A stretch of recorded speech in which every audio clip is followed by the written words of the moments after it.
Too sexy, too gay, too black. These westerns broke every rule Hollywood tried to enforce. One got banned for cleavage, another killed actual horses. These are the 10 films that were banned, boycotted, and censored for years. This one was one of the most controversial pictures of its day, and it would take Howard Hughes 5 years to secure the movie a wide release. It's technically about Pat Garrett, Billy the Kid, and Doc Holliday, but let's not pretend that's why people lined up to see it. It was Jane Russell, or more specifically, Jane Russell's cleavage. The film sat in release limbo for years. It premiered in 1943 in San Francisco, but that was only after Hughes fought tooth and nail to get it in front of an audience. Publicity stunts, billboard bans, threats of arrest. It was chaos. The Motion Picture Council of San Francisco even sent letters to the PCA demanding the billboards be taken down, calling them very disgusting. Hughes didn't back off. Instead, he leaned in. With the help of a savvy publicist, they pushed a decade's worth of ads and photo shoots designed to make Jane Russell a sex symbol before the film had even properly opened. She was 19 years old, unknown, and suddenly plastered across the country. By the time the movie got a proper nationwide release in 1946, Russell was already a star. The MPAA refused to give it a certificate. Catholic groups protested. Theaters pulled it. A Maryland judge banned it outright, famously saying that Russell's breasts hung like a thunderstorm over a summer landscape. And still, audiences packed the theaters. Critics trashed it, but it made money. And of course, there's the infamous bra. Hughes, being Hughes, decided to engineer a cantilevered bra for Russell to show off her cleavage. She later said it was uncomfortable and ridiculous. Believe me, he could design planes, but a Mr. Playtex he wasn't.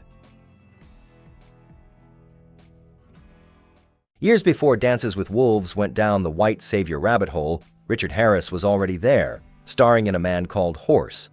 He plays an English aristocrat captured by Sioux warriors, who eventually becomes one of them after enduring humiliation, pain, and a brutal initiation ritual involving eagle claws and chest piercings. The film drew fire from all directions. Native critics slammed it for inventing tribal customs, casting non-native actors, and centering the entire story on a white man. When it opened in 1970, the American Indian movement organized protests, bomb threats, and full-on boycotts. In Minneapolis, protesters literally blocked people from reaching the theater.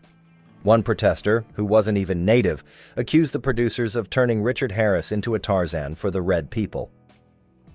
Studio execs tried to smooth it over by screening the film for native communities for free, but the backlash kept growing. And still, the controversy helped the box office. The film pulled in $6 million, which would be closer to $50 million today. That was enough to spawn 2 sequels, The Return of a Man Called Horse in 1976 and Triumphs of a Man Called Horse in 1983. The last one didn't just offend, it got people killed. It was a non-union production, which meant it didn't have to follow American Humane Association guidelines. Horses died on set, and the film was nationally boycotted as a result. Harris, for his part, took the whole saga seriously. He said the film showed the truth about native life before colonization. The public has never seen the American Indian as he was before the white man. In this movie, we see the truth. And Tarantino, always a fan of the gritty and bizarre, once said the eagle claw ritual blew his fucking mind. This one doesn't get talked about much, and there's a reason for that. Five Savage Men is one of those grimy, brutal 70s westerns that leans hard into exploitation, and it's not subtle about it. It starts with a stagecoach ride across the Arizona desert. On board, 2 women, a sheriff, and an outlaw in cuffs played by Keenan Wynn. Within minutes, the gang shows up, kills almost everyone, and takes the younger woman, played by Michelle Carey, for entertainment. What follows is one of the nastiest, most unpleasant assault revenge setups the genre ever produced. Carey's character is brutalized by the gang, then rescued by an Apache warrior played by Henry Silva. He becomes her partner and mentor in revenge. The film doesn't pull any punches. It's violent, nasty, and genuinely upsetting. It came out before other revenge westerns like Hannie Calder or Chato's Land, but it's way less refined and way more disturbing. Think Death Wish 2 levels of cruelty, just dressed in cowboy boots. Silva, usually known for playing villains, actually plays a good guy here. But that doesn't save the movie from feeling like something that probably shouldn't have been made. Keenan Wynn looks like he's enjoying himself a little too much as a sadistic killer. Carrie, who had worked with Elvis and John Wayne, reportedly didn't want to do the film. But she did, and you're left wondering why anyone signed up for this. This movie rattled people back in 1946, and it's still pretty jarring now. Duel in the Sun takes all the usual Western tropes, smashes them together with racism, assault, and full-blown melodrama, and turns the whole thing into a sweaty fever dream they used to call Lust in the Dust. Gregory Peck, who was normally cast as noble, clean-cut types, plays Lute, a full-on degenerate who sexually assaults Pearl, played by Jennifer Jones. And not just once, multiple times. Even by today's standards, it's deeply uncomfortable to watch. Back then, it couldn't even pass the Hays Code, and they had to cut it to pieces just to get it released. The plot is simple enough. Pearl's a half-Mexican orphan whose dad was executed for killing his cheating wife. Before he's hanged, he arranges for her to go live with some distant relatives on a Texas ranch. So she shows up and immediately gets treated like dirt. Lionel Barrymore plays the racist, nasty family patriarch. Joseph Cotton plays the older son who's nice to her, and then there's Peck, the younger son, who's not. The whole thing just keeps escalating. It's one of those movies where every awful moment kind of overshadows the one before it, and by the time you get to the ending, where the two leads literally die in each other's arms, you're kind of grateful it's over. But you can't look away. It's messy, over the top, and problematic in about 12 different directions. But it's also a piece of Hollywood history. And for all its sins, it's still worth watching once, just to witness how far they were willing to go in 1946 and how much they barely got away with. This one stars Burt Reynolds as a Native American warrior out for revenge after his village is wiped out by bandits. Sounds like a standard revenge plot, except Burt Reynolds isn't native. He's in brownface. He's wearing a fake wig. And yes, he's also running around in what he once described as a Japanese slingshot. That's Burt's own description, by the way. The whole thing was a mess from the start. Director Sergio Corbucci thought he was getting Marlon Brando. Reynolds thought the movie was going to be directed by Sergio Leone, so nobody knew what they were actually signing up for. Reynolds hated it.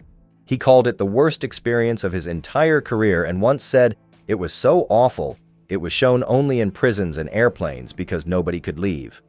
Still, somehow, the movie found a second life years later.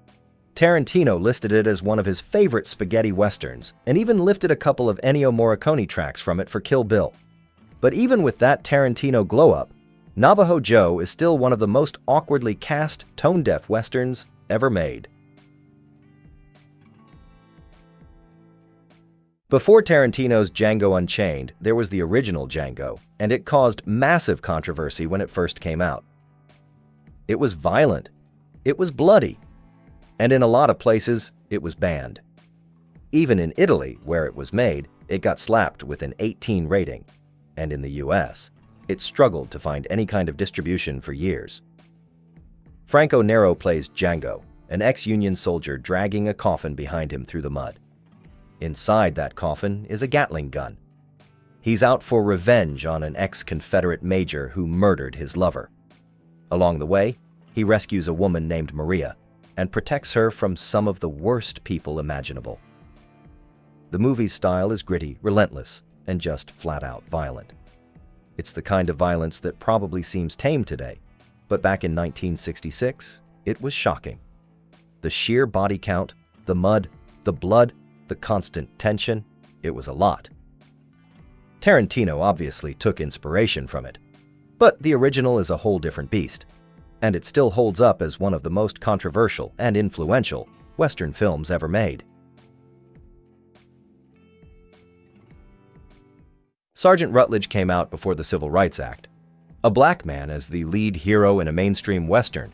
That alone made it a massive box office risk. Woody Strode plays a Union Army sergeant accused of murdering a white officer and his daughter. and it becomes a courtroom drama wrapped inside a racially charged Western. This was John Ford trying to make amends. After years of peddling racial stereotypes, especially in Judge Priest and The Sun Shines Bright, Ford took a hard left turn here. This and Cheyenne Autumn were his late-career efforts to own up to that history, and of the two, Sergeant Rutledge is easily the stronger film. It's tighter, darker, and way less sentimental. What makes this one so uncomfortable is how it tackles not just racism, but also sexual violence, something Ford had never gone near before. You can tell he was trying to handle it without slipping into melodrama, and surprisingly, he pulls it off.